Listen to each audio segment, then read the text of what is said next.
Major sponsors for Ableton On Air include Washington County Mental Health, where hope and support come together. Media sponsors for Ableton On Air include Parkchester Times, Muslim Community Report, www.thisisthebronx.info, Associated Press Media Editors, New York Parrot Online Newspaper, U.S. Press Corps Domestic and International, Anchor FM, and Spotify.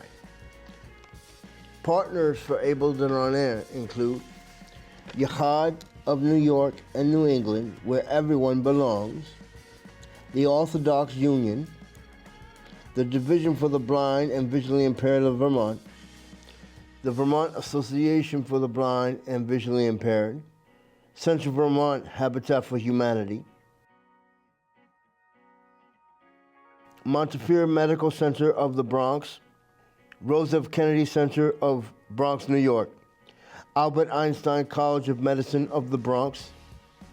Ableton On Air has been seen in the following publications: Parkchester Times, www.thisisthebronx.com, New York Parrot Online Newspaper, Muslim Community Report, www.h.com, and the Montpelier Bridge. Ableton On Air is part of the following organizations: the National Academy of Television Arts and Sciences, Boston, New England chapter, and the Society of Professional Journalists. 74. I'll be 75 on my next birthday. Happy birthday. Thank you. But this is why I keep doing these workshops, because I know that when somebody is hired by AHRC, YAI, Center for Family Support, Skip of New York, wonderful agencies, but a lot of times they're kind of left on their own. They're given some information, but they're not given everything they need to know.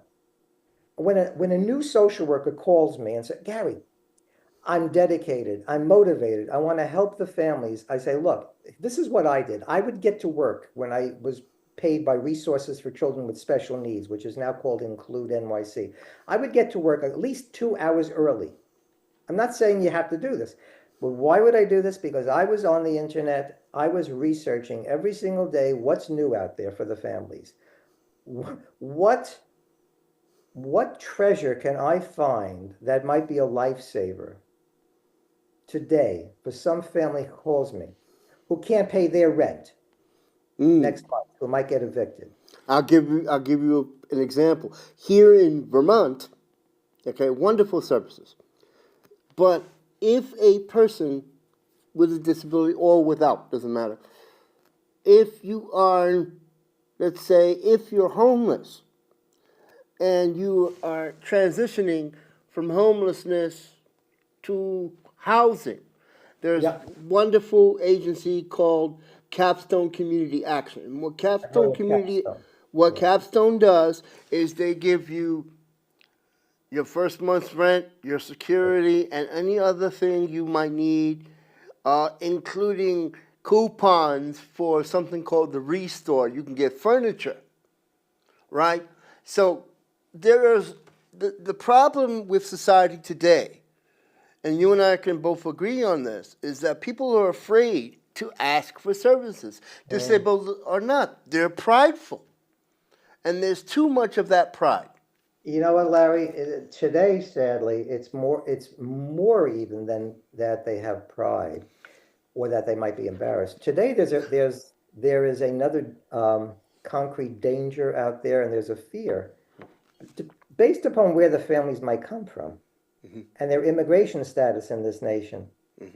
And they may have 3 kids with disabilities, or they themselves might have a disability, but now, and even if they're a documented resident from another country, and they make it known that they need help. You know what's happening right now, right? All of a sudden, they're being shipped off to a jail someplace in some. Yeah. How are they treating people who are immigrants? Do you help, or does your Yeah, do you help with that? Well, one of the priorities Sorry on to the keep jumping around, but go ahead. yeah, that's okay. Jumping around is fine. It means that things are sparking, spark plugs are going off in your head, and that's the way it should be. Um, I'm a commissioner on the Partnership for Children, Youth, and Families here in Arlington, Virginia, and one of our priority groups here are immigrant families who have children that are vulnerable for whatever reason. Vulnerable because they have a disability, because they've come through some type of traumatic experience, where the family has experienced trauma, and they need to be linked with resources. We're trying to link them in a safe way with friends who are not going to necessarily turn them in. That's not their priority. Their priority is to link them with whatever resources, formally and informally. We're lucky here in Arlington. We have wonderful charitable organizations providing them with food, with clothing, with rent help. And this exists in New York, and this, I know it exists where you are. But there's this real fear that if I make it known that my child has cerebral palsy and I cannot afford a wheelchair because I don't have health insurance right now, I'm afraid to ask for some help. So here my child can't go to school because he doesn't have a wheelchair, and I'm afraid to apply for a benefit because they might turn me in. That's a horrible fear, and it's criminal that they should have this fear that's interfering with them getting the appropriate necessary programs and services and supports for their children. The children are suffering because of this. The family is in a state of extreme stress. And that does not need to be. This is not what humans should be doing. We should be lifting each other up. We should be helping the most vulnerable people in our society. That's what you do. That's what I do. There are good, kind people out. Thank goodness we still have good, kind people out there, as opposed to the ones who are trying to make life so difficult for parents who, on a daily basis, are going through tremendous stress. Just having a child with a disability is stressful. They love their children to bits, and it has nothing to do with love. It has to do with a child who wakes up at 3 o'clock in the morning every day and tries to climb out the window and run away. It has to do with a child that has a severe I'm feeding I'm disorder. surprised. Really? There are children with all types of disability, children with feeding disorder disability. Mm. I see it all. I see everything and anything. And the thread that runs through it all is that the families love their children and they want the best for their children. Hmm. And they're afraid sometimes, especially now, to ask for help depending on their circumstance and their status in this country. Hmm. And I wish that wasn't the case, but it is. Now going into now past, present, and future. You Yeah. know, back in the 1970s, we had Oh. Willowbrook State School. Here Hmm. in Vermont, there was Yeah. Brandon State School. Um, it- how have we changed with services uh, with people for people with disabilities, both children and adults? Um, Yeah. are, has it gotten uh, has it gotten better? Has it gotten worse? Yeah. I Yeah. know that there are still 33 to 35 states or more that are probably institutionalizing people with disabilities. Yeah. Your take on that? I think that there was a term that used to be used probably back in the 60s and 70s that said the media is the message. What we see in the media, we kind of interpret that's what the real world is all about. And way back when, like in the 50s and 60s, you would not even see a person with a disability in the movies or on TV. And if you did, they were usually evil. The person committing the crime, the person who was harming somebody else. Captain Hook was the evil person in the Disney movie, you Hmm. know? I think what has happened is that the media, through education, through sensitization, through advocacy organizations, through parent groups who are giving them the concrete information that they needed to educate themselves, teaching them about diversity and the value of diversity. I think now in the media we see role models. You have shows like The Good Doctor, and Glee had a character where the teenager used a wheelchair. So you're seeing But the people with person who was good doctor wasn't disabled. oh, of course, of course. And I usually tell parents of children with autism, I said, there's a tremendous danger in a show like The Good Doctor. Because as it is, a lot of people out there have no knowledge whatsoever what it means to have autism. And their perception is very stereotypical. They watch The Good Doctor, they think everybody with autism is also a genius in some way. Not everybody with autism is a genius in some area. I'm sure they have a skill, they have a talent, but it also gives you a stereotypical idea about what a person with autism is. So anything that presents a stereotype is going to also have a negative connotation to it, but at least it's showing someone who has a label of disability in the media so that there is a degree of education and sensitization taking place. So I think today, in 2025, there are a lot more folks that we see out there. There's Temple Grandin, who is a college professor who does all these wonderful, seminars, and we see her, and we're learning that celebrities that we've known our whole lives, like Dan Aykroyd, has come out and said, "Yeah, I have autism." We're learning that a president who's one of the most respected presidents we've ever had was Franklin Delano Roosevelt, who had a physical disability and used a wheelchair. He didn't want it made known because he thought he would be perceived as being weak and that he couldn't run the country. But it came out that, yes, one of our best presidents we've ever had a disability. Abraham Lincoln had severe emotional and psychiatric issues. This has come out. So I think more and more, Helen Keller, and Helen Keller, Louis Braille, and so on. absolutely, absolutely. So I think you're asking, how has it changed? I think that way back when, a lot of families would hide their children who had disabilities, would be ashamed. They would have this idea that maybe somebody in their family history did something terrible, did a sin, and this was their punishment from God that they were given the And child. also, certain religious groups, not Sure. naming them, Right. certain religious groups would put their children under a rug, quote unquote. Yeah. And it's still happening today. And it's still happening today. Look, there were cultures that if you gave birth to a child with a disability, they would leave them in the forest. They would put them at the foot of a mountain, and that's how they dealt with that situation. So I think we've come a long way. But then again, who knows? There could be some cultures that still feel this way. And yes, there are certain groups of people who still feel this is a punishment. There are others that think this is a great gift. It's everything in between. What it is the human race comes in all different shapes, sizes, abilities, disabilities, colors, ethnicities, genders. That is the natural state of the human race, and that's the natural state of every animal that exists on Earth and every living creature. That doesn't mean good, that doesn't mean bad, that just means diverse.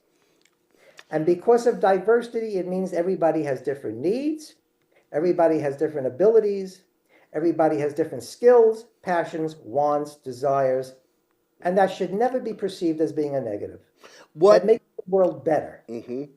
what are some fears? This is important. What are some fears that parents have expressed to you with their child with a disability or child going into adulthood who Okay, has a child who has a challenge? sure. The biggest fear.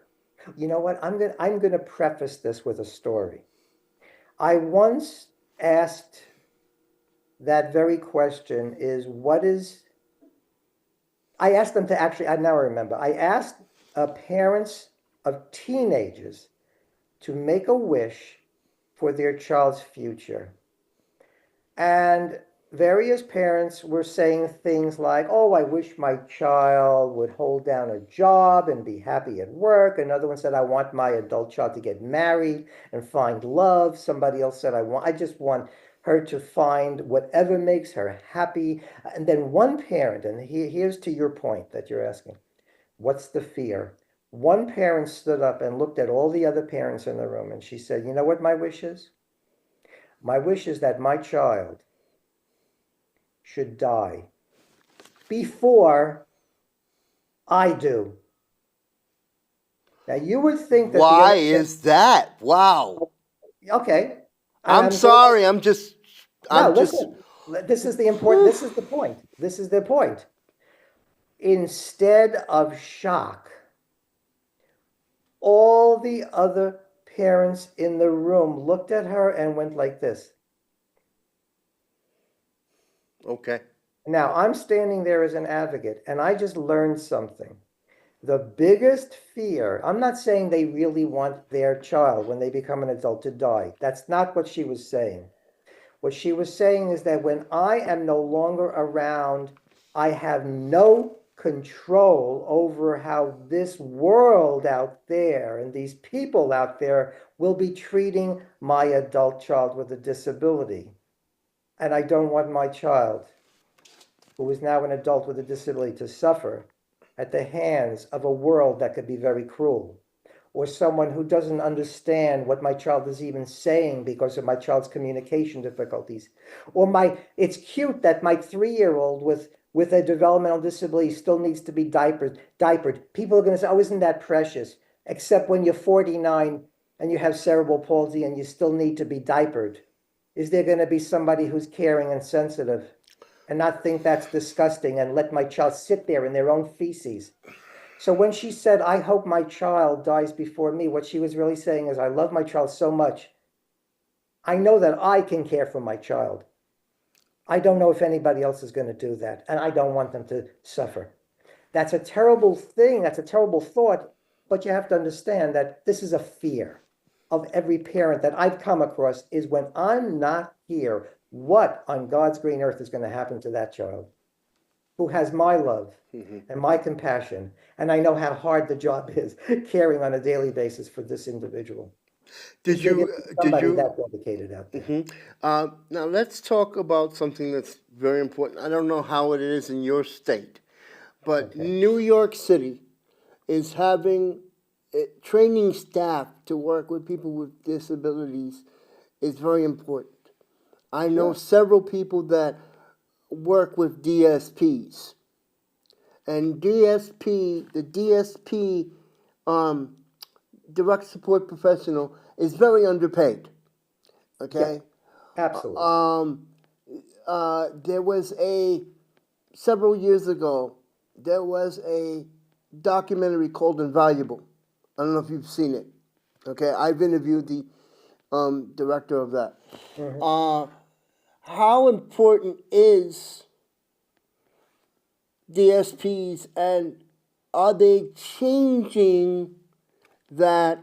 Uh, uh, the living wage for that is low, it's high, depending on Mhm. where you are. Your take on that? Yeah. Think about this for a second. If I said it wrong, I'm sorry. No, no, you didn't at all. No. But what I want you to think about, and I always say to the parents, and I always say to professionals in the field, the really dedicated people who very often love those children as if they were their own, case managers, who we call them care coordinators now in New York, who really love the families, and they can't afford their own rent. The average one bedroom in New York City is like $4,000 a month now. What's So they the can't, what's the average in Arlington, Virginia? I'm in just Arlington, where I live, it's about 2,800 to 3,200 a month for a one-bedroom apartment. Okay, so this is reality now. So you have somebody who has dedicated their lives to leaving this world a better place by helping the most vulnerable children, youth, and adults with disabilities, and they could barely afford their own rent, let alone buy eggs, buy food to feed their own family.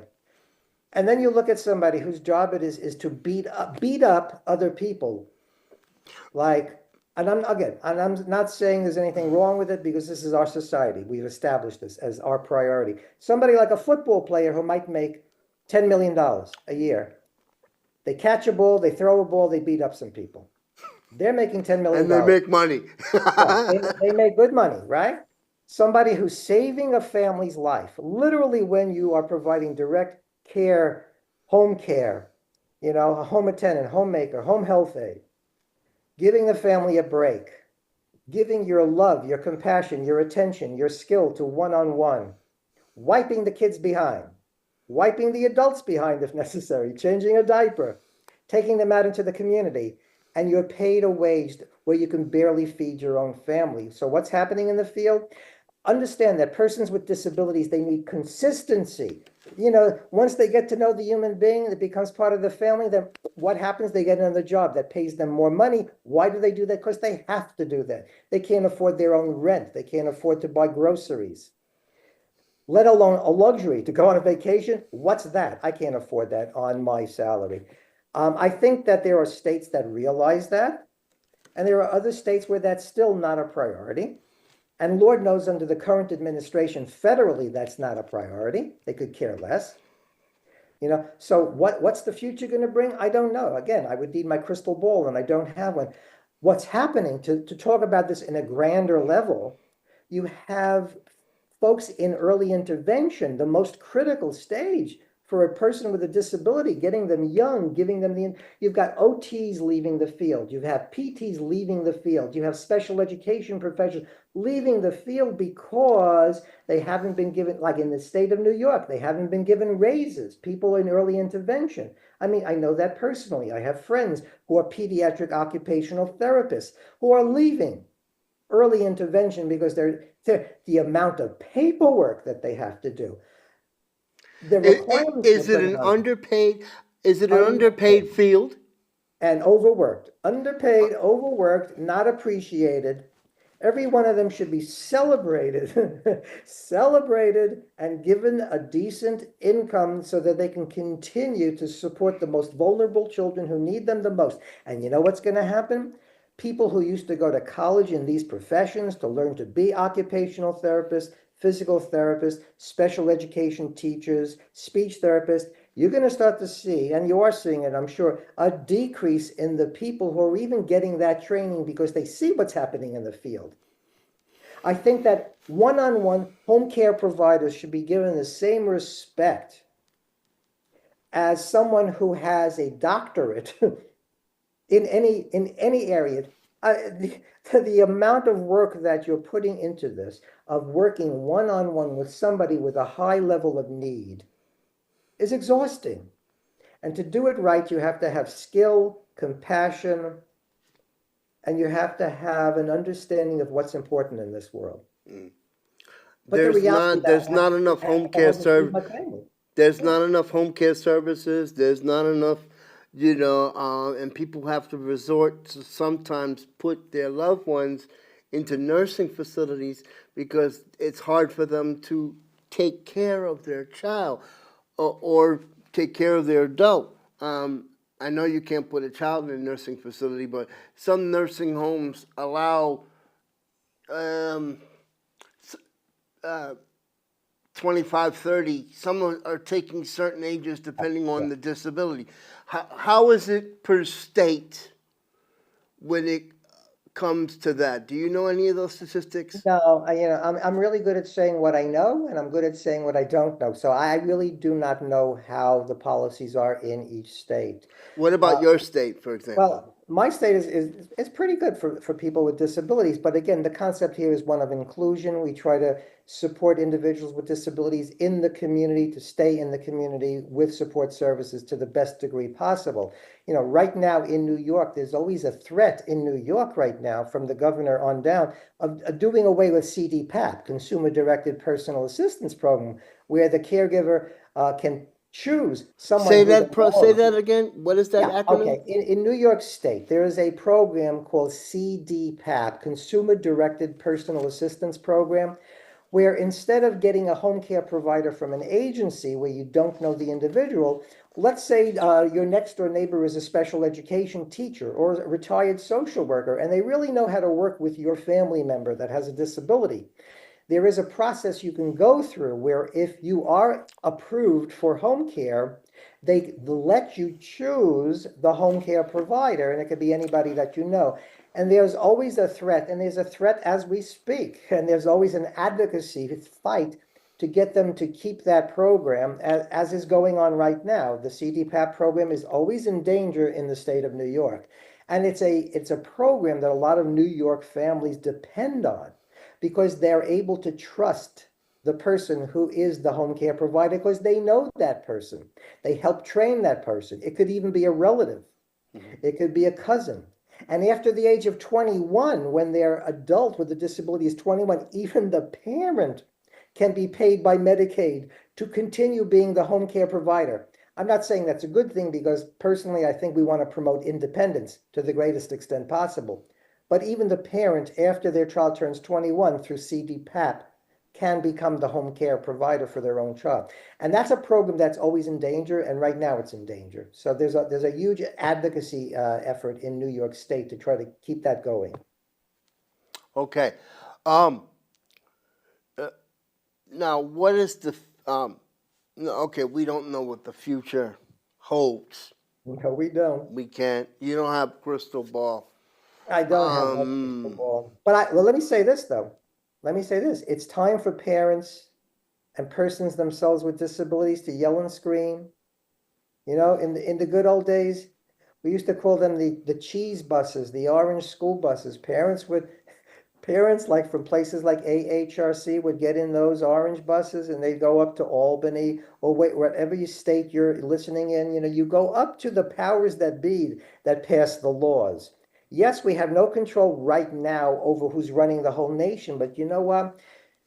Those people who are in their positions of power in your state, they were elected by you. And if you let them know good and early what your priority is, that you need respite services, you need care management services, you need Medicaid waiver, you still need all the support services you currently have to stay. And if they are of a different mindset, then they're going to be in danger of having a job come the next election. This is something that families need to do right now. Persons with disabilities themselves got to be their own best self advocate. They need to do this now too, because we're all in danger of losing these services because of the general feeling in this whole nation right now. They've done away with the concept that diversity is a good thing. They've done away with the concept that inclusion is a good thing. Why? Because it's based on bigoted and stereotypical thinking. Now, last two things: Okay. Medicaid waiver, Yeah. okay, and uh, other services. How important is the Medicaid waiver, and what exactly is it? And Sure. go ahead. Yeah, Medicaid waiver. I mean, we've all heard of regular Medicaid. Health insurance for low-income families. Medicaid. Mhm. We also know that children, teens, and adults with disabilities, very often, if they have Blue Cross, Blue Shield, it's not going to pay for all the intensive type of needs that that person and their family has.